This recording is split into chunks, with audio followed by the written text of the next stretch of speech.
тағы да сәлеметсіздер ме құрметті әріптестер, әріптестер. Үшінші кезеңде сіздермен көріскеніме өте қуаныштымын. Ендігі кезде мұғалім білесіздер, бастауыш мұғалімі дегеніміз ол мектепке А деп табалдырығын аттаған оқушыларға жазу жазғызып, партаға отырғызып, мектепке деген құштарлығын арттыратын мамандықтың иесі. Ғалымда кеншіде бас сетін, ұстазым бар сенің қасиетін, білім берген, ой берген, көз алдымнан кетпейді асыл бейнеде келеді. Мұғалім мамандығы ол барлық мамандықтың иесі. Мұғалім алдынан тәрбие алмаған ешбір маман, ешбір ұстаз жоқ деп ойлаймын. Құрметті қатысушылар және көрермендер, мен уақытымды үнемдеу барысында сіздерге алдын ала QR код таратып, сіздермен шағын ғана тест жұмысын сіздер орындаған болатынсыздар.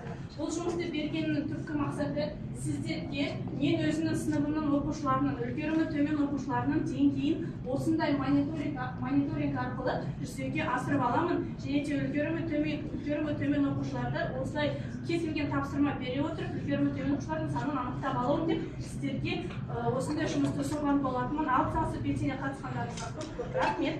Енді құрметті әріптестер, сіздер барлықтарыңыз білесіздер, әрқайсыларыңыздың сыныптарыңызда үлгерімі төмен оқушы бар. Оның барлығы біз үшін олқылық. Сол олқылықты жою үшін сіздер, мысалы бәріміз педагогпыз, қандай өздеріңіздің сыныптарыңызда әдіс тәсілдерді қолданасыздар? Осы оймен бөлісіп кетсеңіздер. Жеке оқытамыз.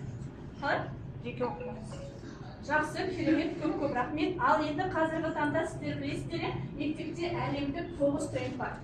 9 тренд бар, сол 9 трендтің өзінің ойлаған әдіс тәсіліне тиімдісі ұжымдық процестерде оқыту әдістерін трендін алып отырмын. Алған себебім бұл әдіс тәсіл менің ойлап тапқан аса дос әдіс тәсіліне өте жақын және тиімді. Осы әдіс тәсіл арқылы біз бірге оқимыз, бірге өсеміз. Ал енді құрметті қатысушылар және әділқазылғасы, сіздерде барлығымызда 2 қол, барлығымыз бір 10 қолымызды ғана көтерейікші. Енді 10 қолымызбен ғана шапалақтап көрейік. Шапалақтың дауысы естіле ме? Естілмейді. Шапалақтың дауысы естілу үшін сіздердің қастарыңызда отырған көрші жұбыңызбен бірге қол соғып көрейікші. Қалай? Шапалақтың дауысы қалай естілді? Жарқын естілді, Дәл солай менің осы асар әдіс тәсілін ойлап тапқан әдіс тәсілім, ол біріншіден шапалақ қол, ол менікі, яғни ұстаздікі.